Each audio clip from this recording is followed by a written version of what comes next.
Full water వచ్చేసినాయి. వర్షం మామూలుగా పడతలేదు. ఇంట్లో కింద కూడా మొత్తం వచ్చేసినాయి, బయట కూడా. సో వర్షం మామూలుగా పడతలేదు, కుండ పోతా వర్షం అసలు. రేపు పొద్దున చూస్తే ఏం వార్తలు వినాల్సి వస్తుందో. చూడు ఎట్లా పడుతుందో చూడు, బీభత్సం. ఫుల్ చాలా ఫోర్స్గా పడుతుంది వర్షం, చాలా అంటే చాలా ఫోర్స్గా. ఇంకోటి గాయస్, నేను జోష్గా మాట్లాడేది చాలా రోజులైందని చెప్పేసి నేను జోష్గా లేని ఎనర్జీని తీసుకొని వచ్చి మాట్లాడాను. ఈరోజు అప్లోడ్ చేసిన వీడియోలో రేపు మార్నింగ్ ఫుల్ వీడియో వస్తాయి చూడండి. నేను డ్రంక్ నాకు అస్సలు అలవాట్లేదు, అసలు నాకు పడదు. నేను నా ముందే తాగే వాళ్ళను తిట్టి అరుస్తాను నేను, ఓకేనా? కానీ వర్షం చూడండి ఎట్లా పడుతుందో,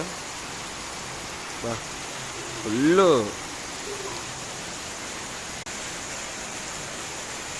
enjoy guys, by, good night.